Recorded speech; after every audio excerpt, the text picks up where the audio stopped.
Pagsisiyam kay San Lorenzo Ruiz. Sa ngalan ng Ama, ng Anak, at ng Espiritu Santo. Amen. Ikasiyam na araw. Pagsisisi. Panginoong Hesukristo, Ikaw na lumikha at nagpakasakit para sa akin. Nagsisisi ako ng buong puso sa mga salang nagawa ko sa iyo. Diyos ko, Panginoon ko at Ama ko, na pinakatatangi sa lahat, ako'y magsisikap na huwag nang lumabag sa iyong kalooban, at ako'y nangangakong magkumpisal ng aking mga kasalanan. Ako'y umaasa sa iyong kapatawaran, alang-alang sa iyong mahal na pasyon at pagpapakasakit sa krus. Amen. Pambungad na panalangin.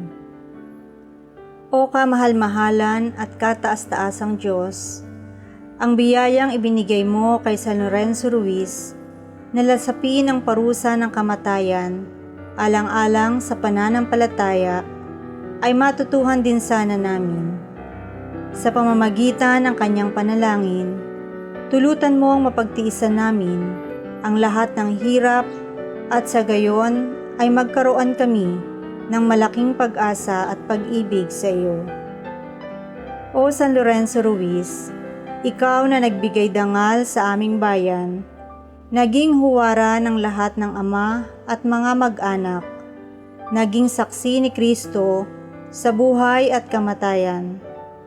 Iniluluhog namin sa iyong paanan ang aming kahilingan, nang sa gayon, ang lahat ng aming kilos at gawain ay maayon sa pag-ibig kay Kristong aming Panginoon. Hinihiling namin sa pagsisiyam na ito ang walang hanggang kapurihan ng Diyos at ang karangalan mo bilang martir ni Kristo at tagapagtanggol ng mga Kristiyano. Pagninilay. Ito ang sinasabi ng Panginoon ayon sa Ebanghelyo ni San Lucas. Sa panahong iyon, kapupuotan kayo ng lahat dahil sa akin, at isasakdal upang pahirapan at patayin. Maraming tatalikod sa kanilang pananampalataya at mapupuot sa isa't isa. Ipagkakanulo ng isa't isa ang kanyang kapwa. Marami ang magpapanggap na propeta at ililigaw nila ang marami. Ang kasama ay lalaganap, anupat man lalamig ang pag-ibig ng marami. Ngunit ang manatiling tapat hanggang wakas ay siyang maliligtas. At ipangangaral sa buong sanlibutan ang mabuting balita tungkol sa paghahari ng Diyos, upang ito ay makilala ng lahat ng bansa. Saka darating ang wakas. Suriin nating mabuti ang buhay ni San Lorenzo Ruiz at malalaman natin na tinupad niya ang mga tagubilin ni Kristo. Tinalikdan niya ang kanyang sarili, masunod lamang ang kalooban ng Diyos. Nang ibabaw ang kanyang espiritu sa kanyang katawan. Inialay niya ang kanyang buhay bilang kapalit ng buhay na walang hanggan. Ngayong dumarami ang mga taong nagpapahalaga sa mundo higit kaysa Diyos, dapat tayong dumulog kay San Lorenzo Ruiz upang mapaglabanan ang lahat ng tukso at kaaway ng ating pananampalataya.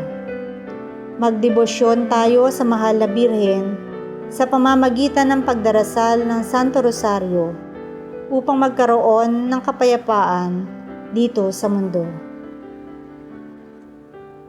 Mga kahilingan. Ulirang Ama ng tahanan, nabuhay ka sa gitna ng mga paghihirap. Lingapin mo ang aming pamilya na nasa krisis.